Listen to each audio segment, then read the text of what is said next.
Okay, now I want to consider this very question. 40 kg child sits on a seesaw 3 meters away from the pivot point. The mass of the bar is 10 kg. Where should a 30 kg child sit to balance the seesaw? What is the normal force exerted by the pivot point? Now, to resolve this very work, we have to use a free body diagram to resolve it. And also forget that we have two questions to answer here. The position of the 30 kg child, where this 30 kg child is seen to balance the seesaw, and also the normal force exerted by the pivot point. Okay, now let's now use a free body diagram to illustrate this very question. Now to do that, okay, let me now, draw. We have to determine the axis of rotation, and that is the way we are going to place our pivot, placing it here. This is the axis of rotation. Okay, the first charge is sitting here. The first charge is sitting here. Okay, the first charge is sitting here, and the second charge is also sitting here.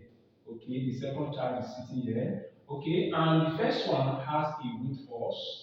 Let me call it F1, and the second one also has a weight force. Okay, has a weight force, and this one is F2. And these people also have a weight force. Let me call it FW, and it is also exert a normal force acting upward. Okay, between this first charge and the pivot point, we have a distance. The distance is given to us, and that distance is 3 meters. We have 3 meters here. For this one, between this pivot and the second charge, we were not given the distance. We were not given distance, and the distance was not given. Therefore, we can call it x. We can call it s. We are not given the distance. Okay, let us see how we can really resolve this very one. It means that we cannot consider static equilibrium in this case. It means that the net force must be zero, the net force must be zero, and also the sum of the torque will also be zero. Please take note, these are the two conditions that must be fulfilled under static equilibrium. This one has to do with translational, this one has to do with rotational. Okay, we are using the two conditions to resolve this free body diagram. Now, to do this, let us consider the first case, which has to do with translational equilibrium. Okay, for that one, this system only have one axis. The system here, this very free body diagram has one axis, and that axis is y. Okay, now I can now say for this net force, I can say sigma Fy is equal. Okay, let us see the one that's vertical there. This one is vertical, this one is vertical, this one is vertical, this one is vertical. Because well, this one is positive, it's acting upward. Look at the direction. The arrow head is acting upward. Okay, now I can say that Fn is positive there, while every other one are negative. Look at it, they are acting downward. Mean that minus F1 minus F2 minus Fw. Okay, now I can say that this one is zero according to net force. Okay, this one is Fn minus F1 minus F2 minus Fw. Now make Fn the subject. I'm about to carry this 3 away to this side. Because Fn equal here become Fn equal F1 plus F2 plus Fw. Okay, now we can now determine the value of normal force. Now to determine the value of normal force, it means that this one here, remember I told you that this first child has a weight force, and that weight force is mg. It means that it's going to be what? Mg here, it's going to be m1g, and this one will also be m2g, and this one is going to be this one for this one we're having is going to be m, okay, mg. Let me call it mg. Okay, to make it different, let me call it mg. And that one has to do with the bar.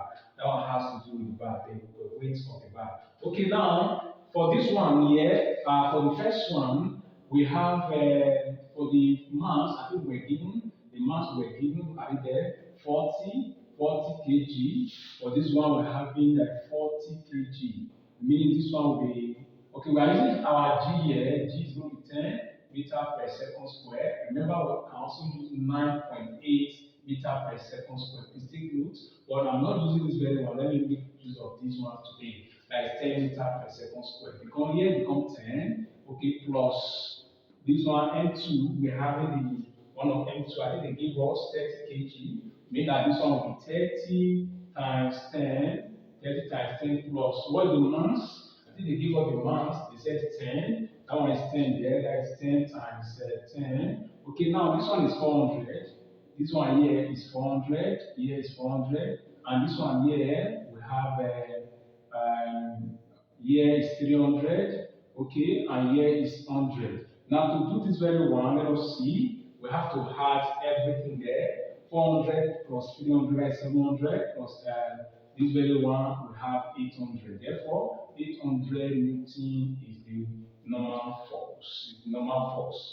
Is the normal force, 800 Newton. Now, let us see how we can get the one of the distance, that the position of the 30 kg charge. Meaning we have to now use this very one here, we have to use this very one here. Please don't forget, I told you, if this second charge is sitting here, you know that the weight force will be acting downward. Mean that this position here is going to produce a negative torque. It will produce a negative torque. Please take note of this. Take note of this very one. Why for this F1, if this first charge is sitting here, it means that the weight force is going to act downward. You can see it means that it will produce a positive torque. Please take note, it will produce a positive torque. Okay?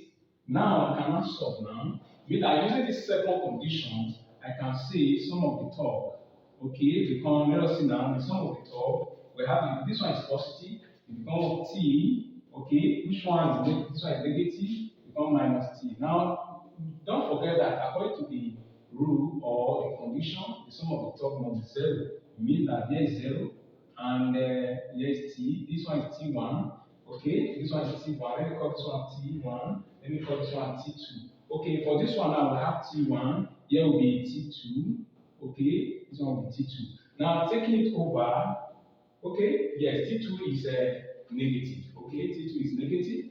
Yes, taking it over, I can now see that T2 will go over and we have T1. Okay, T2 equals T1. That's what we have there.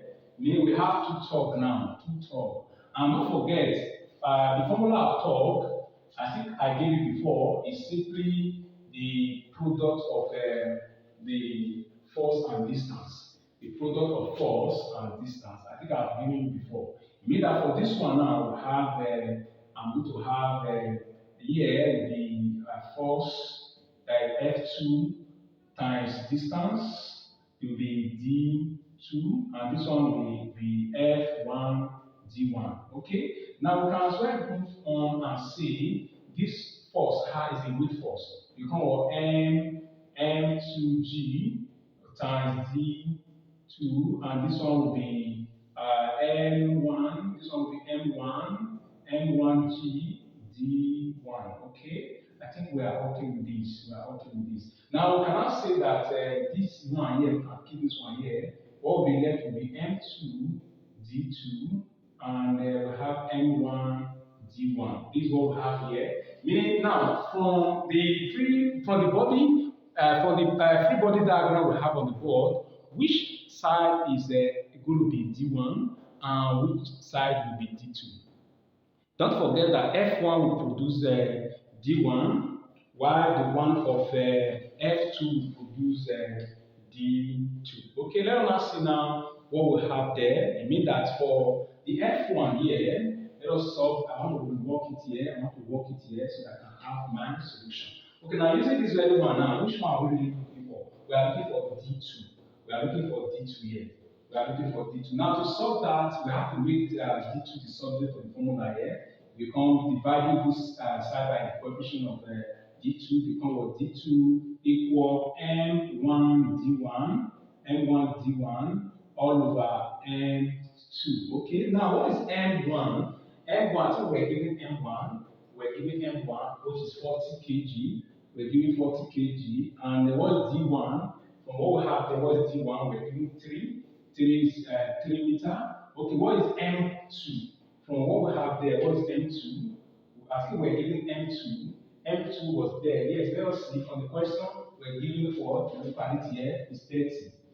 We were giving 30. Now we are looking for D2, that is the distance, this very one, and that one has to do with x. Let me represent it with x.